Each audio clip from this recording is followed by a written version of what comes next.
Relax tonight with a soft-spoken tale, where echoes of the past gently drift through damp alleyways, and old shadows guide you toward things time thought it had forgotten. They say war makes heroes, but if you've ever had to pick up scorched black fingers from a pile of rubble, you'll stop believing in titles. Those were the final lines in the worn-out notebook Leo stumbled upon in the basement. A notebook written in smudged ink, stained with dried blood, and perhaps the only remnant of an unnamed soldier. The smell of mildew rose from the pages, mixing with the unlit cigarette smoke, making the room where the three counterfeit antique dealers sat together feel suffocating. Leo, Vincent, and Rami, three con men, young and utterly shameless, made a living forging Wuxi relics and selling them to wealthy collectors chasing memories of the old world. They knew how to carve bricks, chemically age steel, and smear pig's blood to create wounds of history. To their customers, it was heritage. To them, it was profitable merchandise. But that night, something went wrong. The old lamp Rami had bought from a German man at the flea market was not as simple as it looked. As they pried open its base to slip in a fake, vintage map, the three were suddenly sucked into a dim, watery vortex. No sound, no light, no sensation. Just a vacuum so cold it felt like death brushing the back of their necks. When they awoke, rain poured like a monsoon. Gunfire shook the earth. Around them were trenches, swollen corpses, smoke from unspent grenades still thick in the air. They had landed in the middle of a war, not a movie set, not a video game. This was real. This was the smell of burned flesh, the shrieks of dying men, blood sticking to their lips from the fallen beside them. Vincent panicked. Leo held his breath, and Rami, the loudest of them all, now trembled like a child who just watched his mother be killed. "Don't move!" a British soldier shouted. Moments later, they were stripped, guns pointed at their heads. An officer stepped forward, examining them like alien specimens. "Are you German soldiers?" "No, we're just antique dealers." Leo's voice cracked with fear. Their English was too clean, too modern, too out of place. That, and that alone, saved them from being executed on the spot. And instead, they were taken in for questioning. In a POW camp colder than an ice cellar, they witnessed men missing legs still screaming for their mothers, soldiers shaking from hunger rather than fear. 3 days without food had drained their bodies. One American clutched an old photo of his wife and daughter, then quietly shot himself. Blood sprayed the tin wall, trickled into the mud. No one cleaned. No one spoke. Leo began to realize they'd entered a world with no exit. And war was not a place for fixing mistakes. One day, ordered to carry corpses back from the woods, Leo tripped over a child's body, pale blood-matted hair, still clutching a cracked porcelain doll. No one knew where she came from. The soldier beside him muttered, "Wrong target. They thought it was a supply depot." Leo said nothing, but his hands began to shake like fever. That night he couldn't sleep. For the first time in years, he missed his mother. At dawn they were summoned. The commander barked, "I don't care who you were. From now on, you're soldiers. Live and kill. Die and shut up." They were issued soaking coats, rusty rifles, and steel helmets cold as ice. On their first night march, Vincent nearly blew up, stepping on a mine. Leo dragged him back, but Vincent's heel was gone. Rami carried him all night through the snow, tears mixing with blood on his military coat. Leo sat watching the rain, asking himself, "Do I deserve this?" No answer came, only the sound of distant gunfire, drawn out like the century's mourning. The three fake dealers were now real soldiers, trapped in a war not of their choosing. And the war had only just begun. No one taught them how to survive their first day in combat. Leo knelt in the mud, clutching a rifle that felt heavier than the nightmare on his back.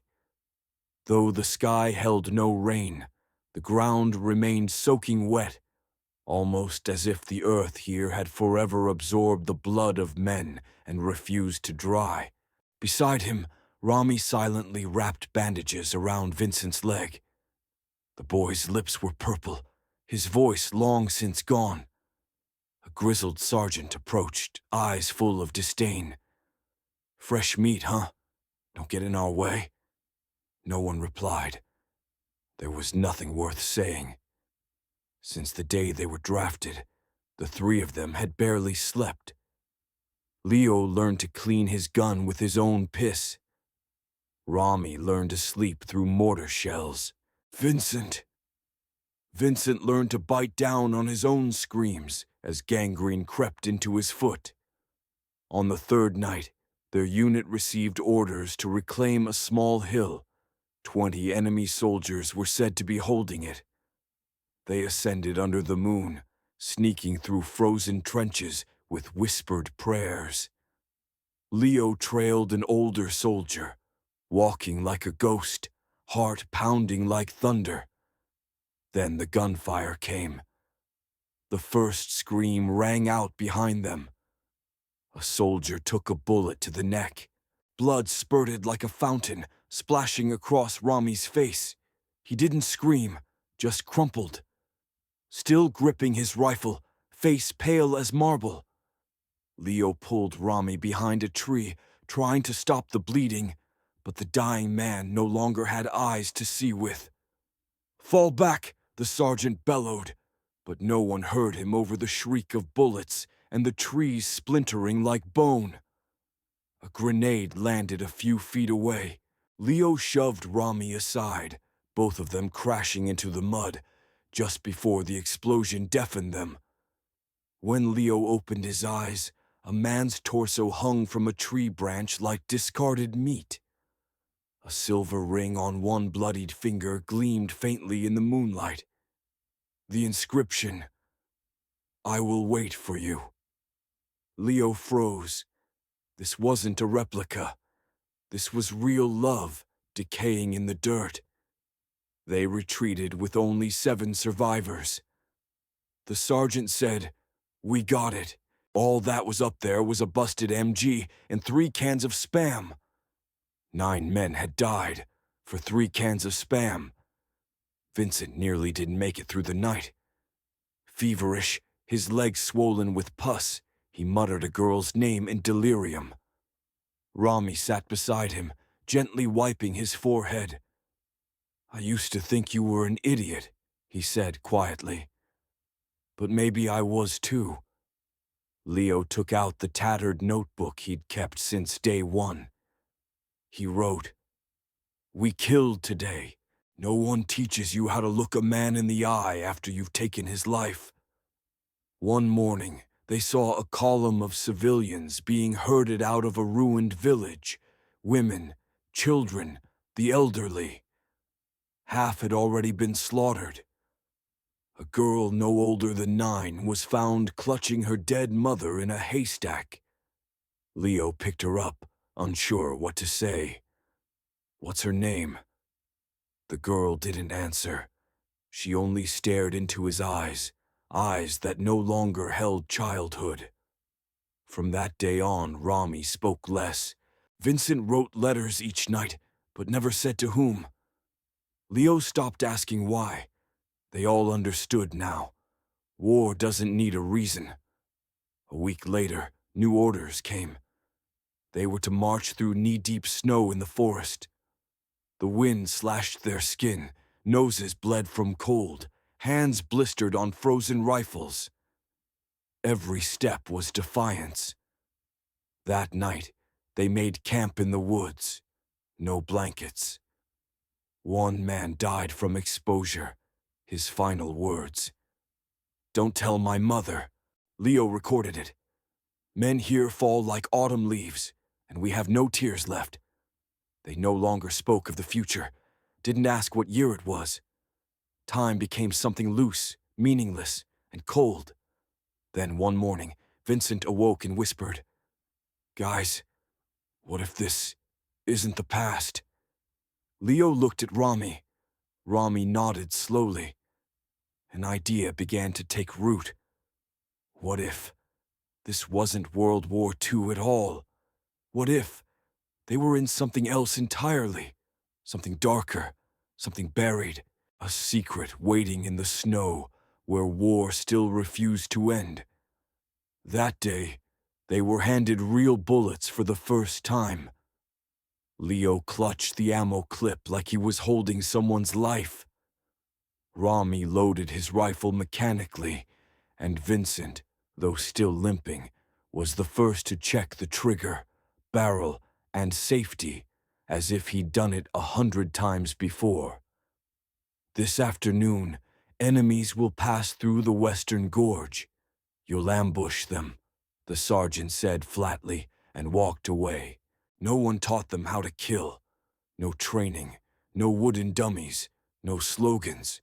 Just a cold order and a few bullets heavy with guilt.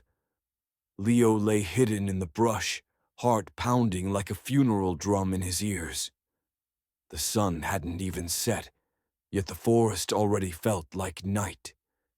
Every rustling leaf made them flinch. Footsteps. 4 enemy soldiers, pistols slung low, chatting in a language Leo didn't understand. They didn't know they were being watched. One of them even laughed, a tiny laugh, fragile amid the war. Leo squeezed the trigger. He didn't know why. His finger just did it. The shot rang out. One soldier collapsed, eyes wide open, blood pooling beneath him. The others panicked, diving into the brush. Rami fired, his bullet slicing through one man's neck. The man let out half a scream before falling like a sack of sand. Vincent didn't shoot. He lowered his face to the dirt, gripping his gun so tight his hands bled. The mission was a success, but no one smiled. At dawn, Leo returned alone to the body he had shot. The man's face still held the shadow of a smile. In his hand was a small pouch. Inside, a photo of a girl and a necklace wrapped in dried grass. Not an enemy, a person. Leo dug a small hole and buried the photo and cross. No one taught him to do that. But it was the only apology he knew. Vincent didn't speak for 3 days. Rami started smoking, something he once hated. "If I don't do something, I'll go insane," he said. That night, artillery rained down on the camp. Tents burned. Shells fell like iron hail. A soldier lost his head while sleeping.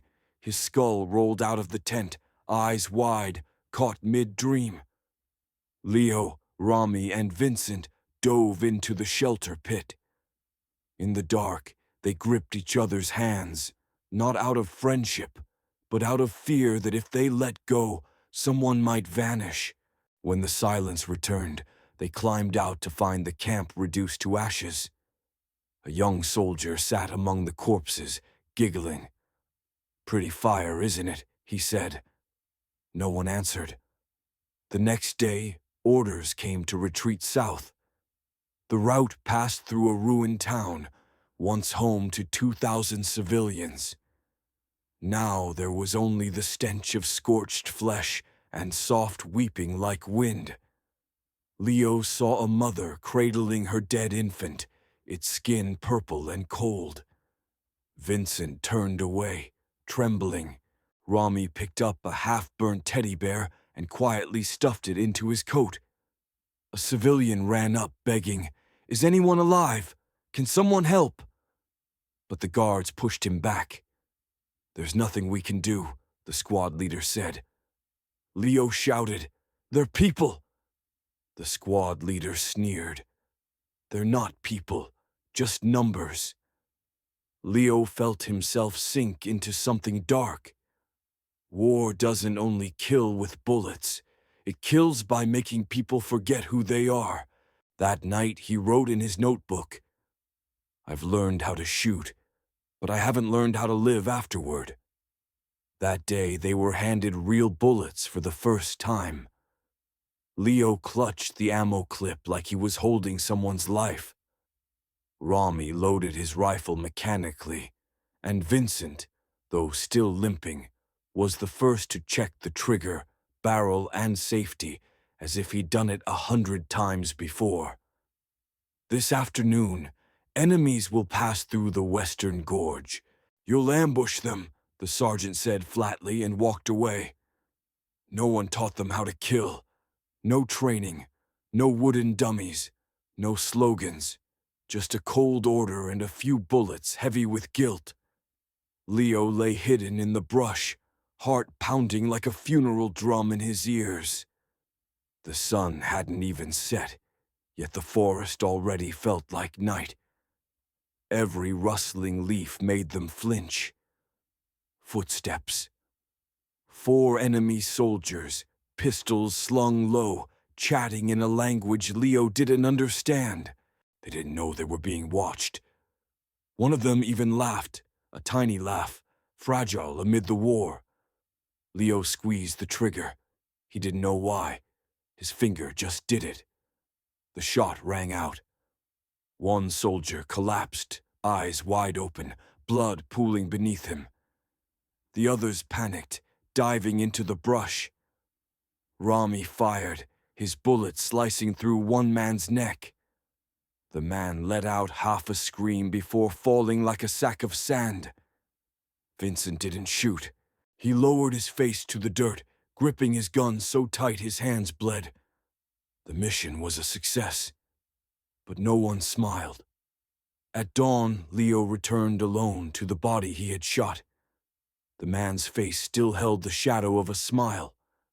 In his hand was a small pouch. Inside, a photo of a girl and a necklace wrapped in dried grass. Not an enemy, a person. Leo dug a small hole and buried the photo and cross. No one taught him to do that, but it was the only apology he knew. Vincent didn't speak for 3 days. Rami started smoking, something he once hated. "If I don't do something, I'll go insane," he said. That night, artillery rained down on the camp. Tents burned, shells fell like iron hail. A soldier lost his head while sleeping. His skull rolled out of the tent, eyes wide, caught mid-dream. Leo, Rami, and Vincent dove into the shelter pit. In the dark, they gripped each other's hands, not out of friendship, but out of fear that if they let go, someone might vanish. When the silence returned, they climbed out to find the camp reduced to ashes. A young soldier sat among the corpses, giggling. "Pretty fire, isn't it?" he said. No one answered. The next day, orders came to retreat south. The route passed through a ruined town, once home to 2,000 civilians. Now, there was only the stench of scorched flesh and soft weeping like wind. Leo saw a mother cradling her dead infant, its skin purple and cold. Vincent turned away, trembling. Rami picked up a half-burnt teddy bear and quietly stuffed it into his coat. A civilian ran up, begging, "Is anyone alive? Can someone help?" But the guards pushed him back. "There's nothing we can do," the squad leader said. Leo shouted, "They're people!" The squad leader sneered. "They're not people, just numbers." Leo felt himself sink into something dark. War doesn't only kill with bullets, it kills by making people forget who they are. That night he wrote in his notebook, "I've learned how to shoot, but I haven't learned how to live afterward." The sun had not yet risen. Snow still fell thick like a funeral shroud. The entire unit marched in silence, boots crunching over frozen ground.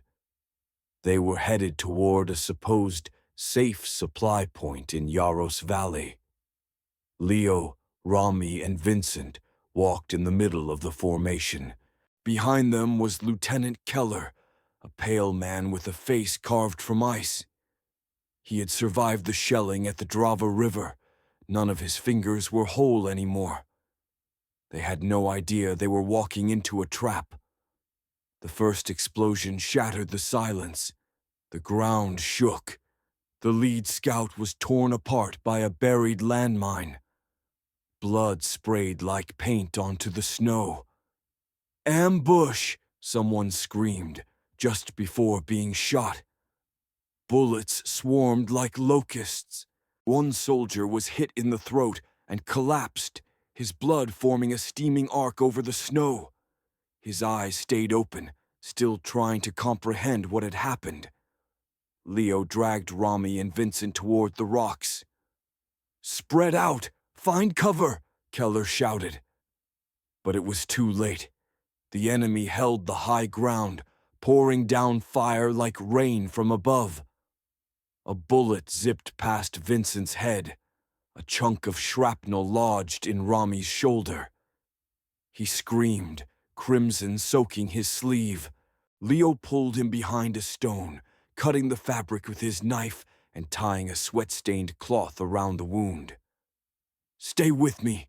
You don't get to die now," Leo shouted, his hands trembling. The enemy moved closer, white-cloaked ghosts gliding through the snow. Vincent grabbed a grenade. "I'll hold them. You two get out of here." "No!" Leo yelled. "You'll die out there." Vincent gave a shaky smile.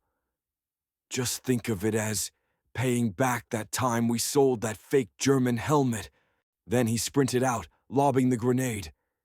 It exploded midair. One enemy was thrown backward, limbs bent at wrong angles. But a sniper bullet struck Vincent in the back. He fell.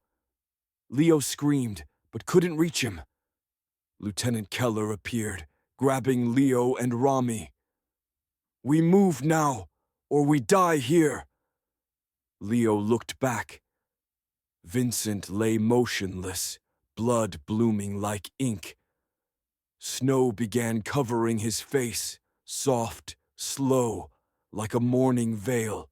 They retreated in silence, leaving behind a friend, shattered hope, and a part of themselves that would never return.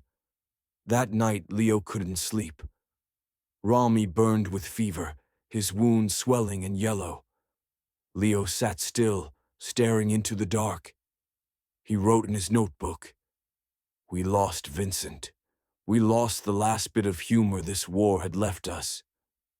Outside, the snow kept falling, and the earth kept drinking the blood, one silent drop at a time. The next day, the sky was the color of ash. The snow had stopped, but the air still cut the lungs like glass. Leo sat beside Rami, who drifted in and out of feverish sleep, mumbling Vincent's name in broken dreams. His shoulder was swollen and infected, the skin dark and burning. There were no meds, no comfort. A third of their unit was gone. Lieutenant Keller didn't let them rest. "Prepare. The enemy's coming down the valley. We hold this position." "Hold it?" Leo asked, his voice hollow. "With who?" "Hold it or die," Keller said without looking back. They dug shallow trenches in the frozen field. Leo shoved his hands into ice-caked soil. His lips were cracked, his eyes sunken. Rami, though still burning with fever, forced himself up. "I won't die lying down," he said. By noon, the enemy came. Distant explosions shook the earth. One shell landed near the trench, ripping two men apart. Only shredded torsos and the smell of scorched flesh remained. Leo gripped his rifle with frozen hands. He could barely feel the trigger. But when he saw hundreds of white-cloaked soldiers storming forward, he fired. The bullet struck a man in the chest. He fell, his blood spraying the soldier behind him. Rami fired wildly. His hands trembled, but his eyes were ablaze. More coming, left side. The battlefield turned into hell. Screams, shrapnel, blood everywhere. Leo watched a young soldier scream while clutching a severed arm, his blood gushing in a fountain. Another sat against the trench wall, pressing his forehead to the barrel of his gun, and pulled the trigger. Rami was hit in the leg. He collapsed. Leo crawled out and dragged him behind a rock as bullets cracked overhead. "Don't die! Please, don't fucking die!" Leo cried. Rami's blood soaked through Leo's sleeves. By nightfall, the enemy retreated after losing over 80 men. Only 12 remained alive on Leo's side. They didn't eat, didn't speak, just sat on a field of the dead. That night, Leo didn't sleep. He wrote. Leo woke in the middle of the night to the sound of whimpering. Rami was sweating, trapped in another nightmare. "Another one?" Leo asked, his voice hoarse. Rami didn't answer right away. He pulled out a crumpled paper from his pocket. It was a letter, never sent, written to Elia, the girl he once loved. "I've never managed to send a single one," Rami whispered, eyes red. "There's no mailbox in war." Leo looked up at the roof of their shelter. Torn shirts from fallen soldiers hung from barbed wire like forgotten flags. The next morning, the unit received a new mission: retrieve confidential documents from an abandoned outpost. The path led through the dead forest. Trees stood still like stone statues. Bodies hung in branches, still in uniform. Some had hanged themselves. Others lay curled together at the roots, frozen in each other's arms. Keller barked, "Keep moving, don't look." But everyone looked. Leo paused at a small figure. A girl, maybe 8, clutched a half-burned doll. Her hands were locked in place. Her face held no fear, only silence. Rami turned away and dry-heaved. At the old outpost, they found a wooden crate filled with unopened letters. One, unfinished, written in trembling ink. "My love, if I don't return, then don't wait. But if there's another life, I still want to marry you under that apple tree in our village." Leo stared at the paper for a long time. Another envelope was sealed with dried blood. On the front, "For Mother. I'm fine, just cold. And I miss you. People here die without their names being spoken. Mom, if I don't wake up tomorrow, you'll still remember my name, right?" Rami cried, silently, without breath. Leo folded the letter and tucked it into his coat. "I wish I could write one too," he muttered, "but I wouldn't know who to send it to." That night they lit a fire, for the first time in weeks. The flames were warm, but their eyes stayed cold. Keller walked by, handing Leo a folded letter. "Read it," he said. There was no sender. Only these words. "War doesn't kill people. It kills memories, one by one. The moment you forget who waited for you, that's when you truly die." Leo looked at Rami. He was asleep, still whispering Elia's name. Leo turned toward the fire and cried. No one noticed. No one laughed. Snow began to fall again, like letters never sent, disappearing quietly into the night. That morning, the fog covered the ground like a ghostly shroud. Leo walked without feeling his feet. The entire unit moved like shadows, heading toward the highland, labeled a resupply point in the orders. No one spoke. Only the wind hissed through the charred black pines. Rami limped beside him, his legs still bound with torn fabric. He panted with each step, as if dragging the weight of all his yesterdays. At the hilltop they stopped. Before them lay a haunting sight. Over 30 soldiers, wearing the same uniforms as theirs, sat slumped around the supply crates. No bullet wounds, no sounds of fighting. Each man had died sitting up, their eyes frozen wide open.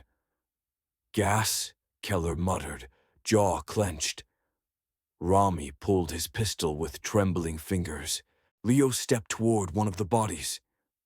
Clutched in his hand was a worn drawing, childlike, a little boy with a toy plane. On the back, a message scrawled in shaky ink. "Daddy will come home." But he never did. Later, back at their makeshift shelter, Rami sat near the embers of the stove. From under his collar he pulled a small blue handkerchief. Stitched on the corner, the name Mira. Leo glanced at it.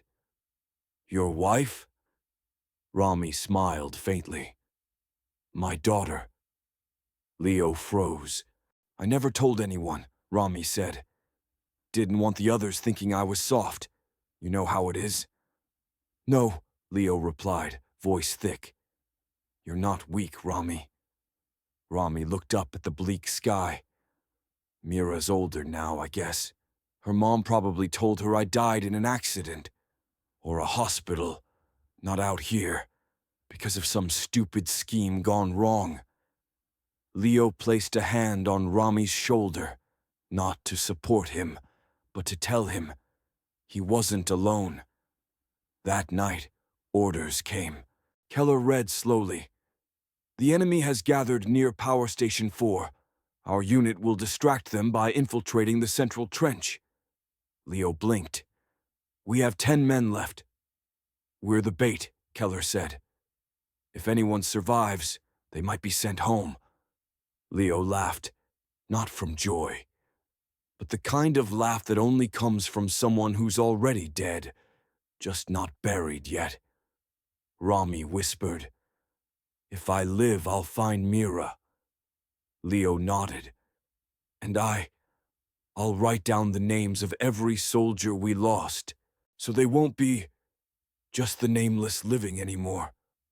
Outside, the wind howled, like a voice from beyond the living world, calling them toward what came next. Snow had been falling heavily since dawn. Leo tightened the strap of his rifle, his fingers numb. He, Rami, and Vincent crouched together in a frozen trench, waiting for the signal to advance.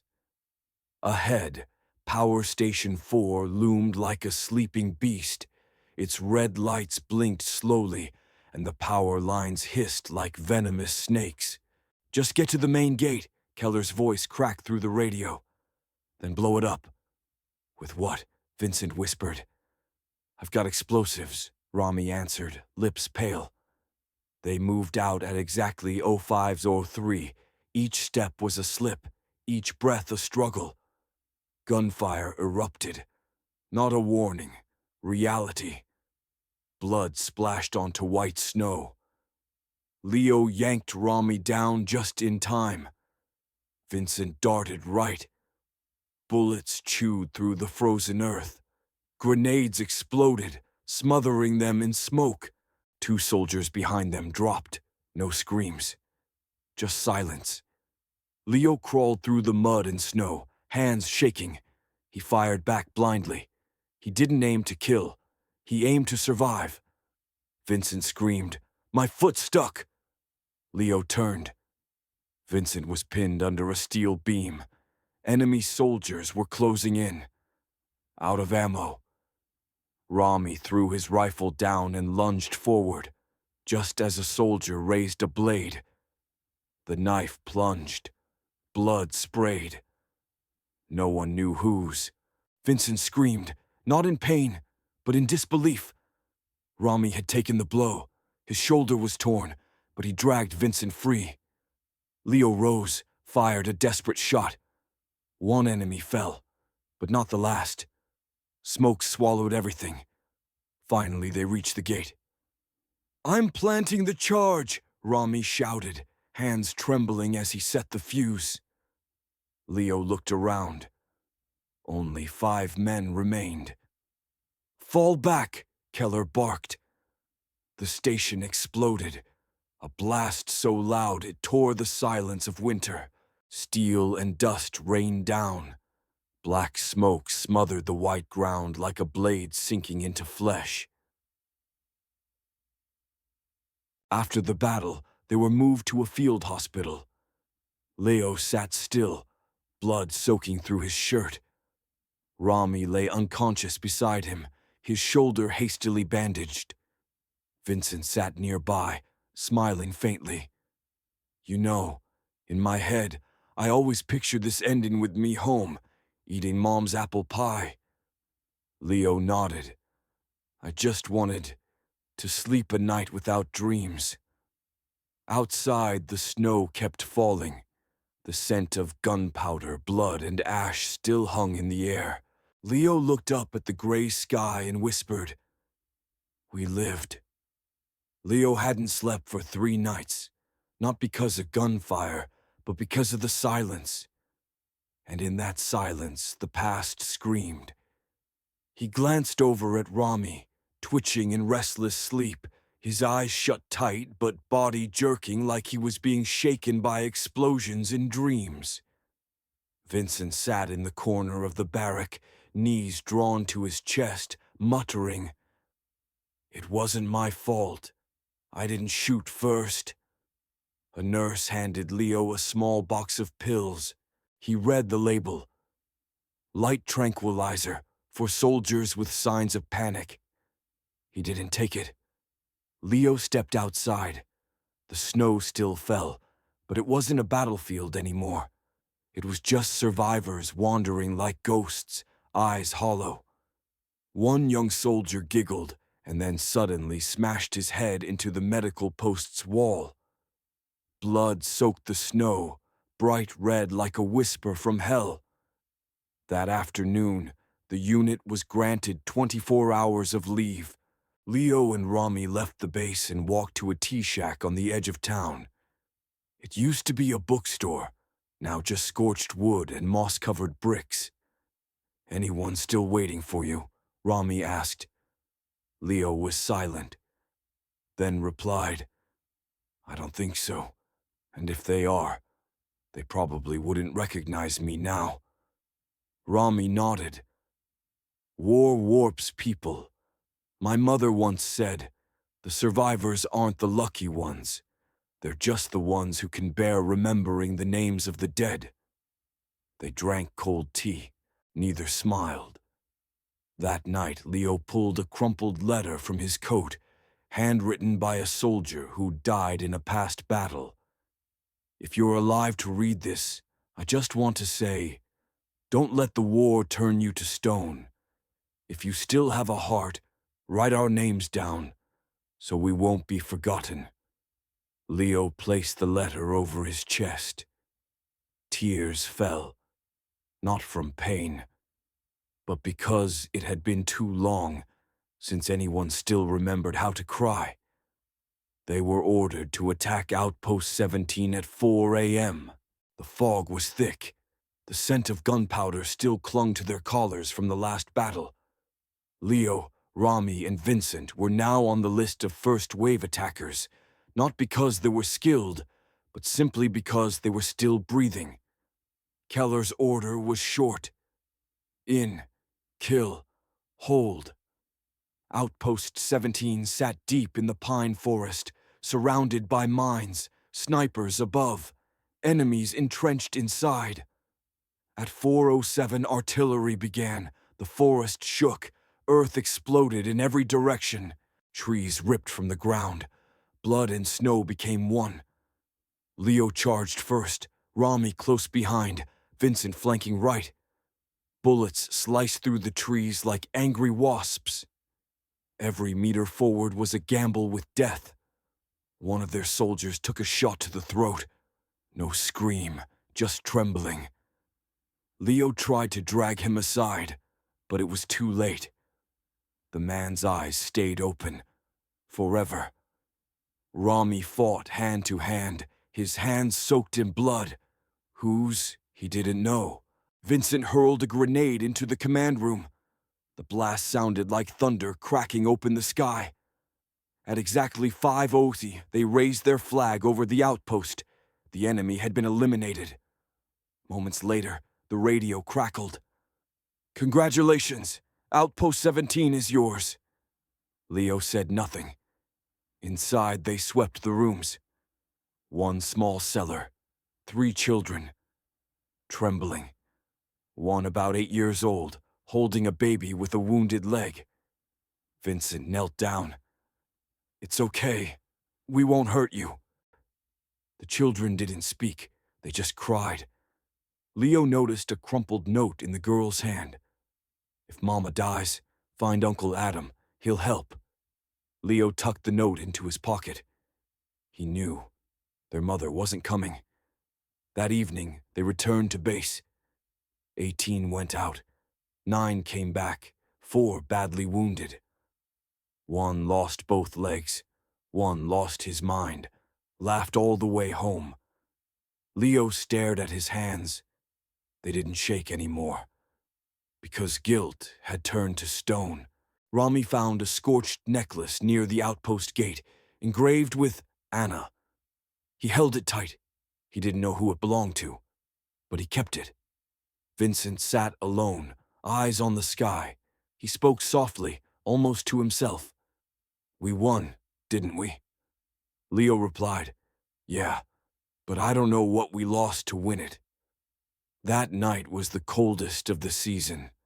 The wind crept through every crack in the wooden barracks, howling like a funeral trumpet. Leo couldn't sleep. Rami curled up in a ball, lips cracked from the frost. Vincent coughed violently, blood seeping at the corners of his mouth. In the far corner, a young soldier, barely 2 weeks into service, lay feverish, trembling from hunger and cold sweat. Everyone knew he wouldn't make it. Leo handed him the last bit of warm water. The boy, shaking, pulled a folded scrap of paper from his pocket, the pencil marks barely legible. "Sister Maria, I don't know if this letter will ever reach you, but I miss you. I miss the sweet bread you used to bake on winter nights. It's so cold here. I wish I could stand just once more beneath our old rooftop." Leo took the letter from his hand. At the bottom, the final lines, faint and broken. "If I die, don't let them forget my name." The young soldier passed away that night. No one cried. There were no more tears left to shed. The next morning, Rami carried the letter to the ridge. He carved the boy's name into a scorched stone. "Michael, age 19, loved life." Vincent silently folded the letter, placing it in his breast pocket. He whispered, "If we ever make it back, I'll send it." Leo nodded. None of them were sure they'd survive, but they still kept promises to the dead. That afternoon, the commander summoned everyone. Shocking news. The research team discovered a hidden facility to the east. It may be linked to time. Leo froze. Rami and Vincent turned toward each other, eyes wide. "A chance to return, to where we belong," Rami said. Leo looked up. Snow was falling again. But in his chest, a flicker of hope began to glow in the dark. They marched east for 3 days, following rumors of an abandoned facility. The path led through scorched forests, corpses half buried in snow, and air thick with the smell of burnt metal. Leo felt as if time had stopped. No one spoke. Every step dragged like it carried the weight of the war. By noon on the 4th day, they saw it.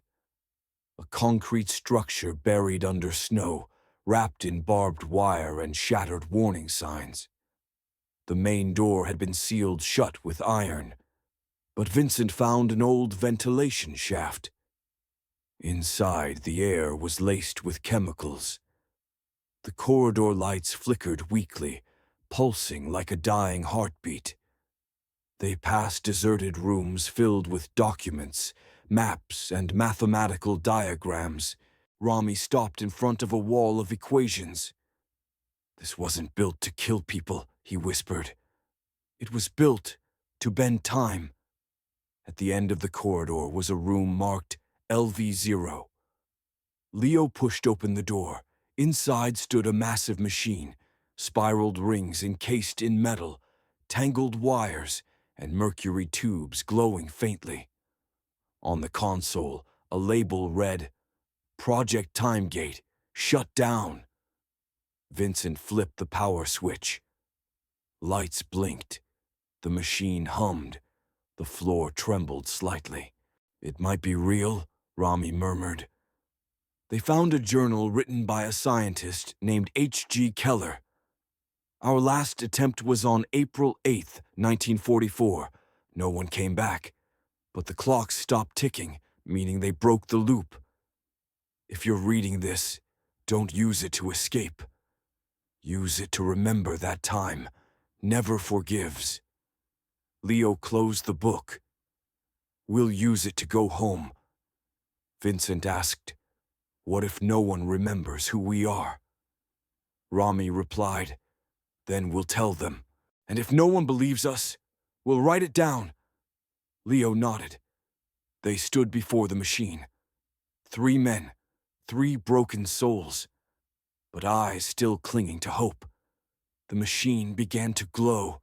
No one knew if the other side held sunlight or just another battlefield.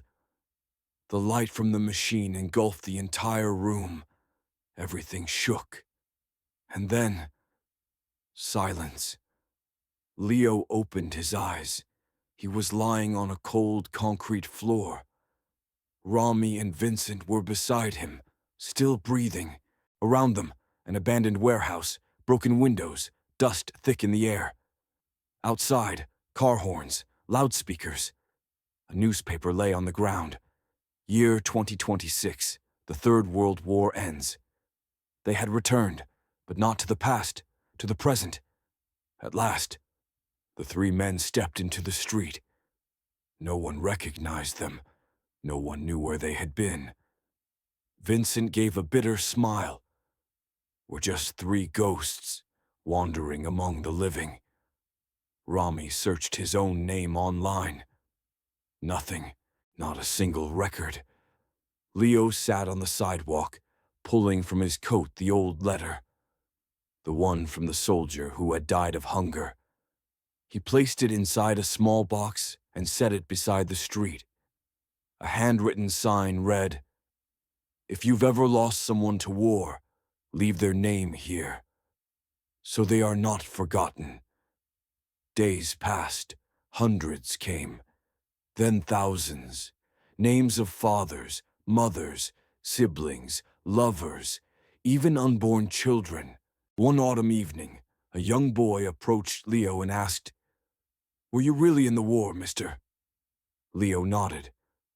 "Was it scary?" He paused, then answered, "The scary part wasn't the bombs. It was when people started forgetting why they ever hurt. We don't know how long they lived after that, but they lived right.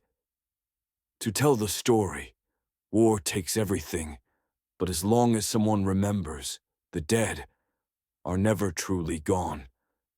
Thank you for staying until the end." If this story meant something to you, like this video, subscribe to the channel, share your thoughts in the comments. And if you've ever lost someone, remember this: they still live on in the stories we choose to tell.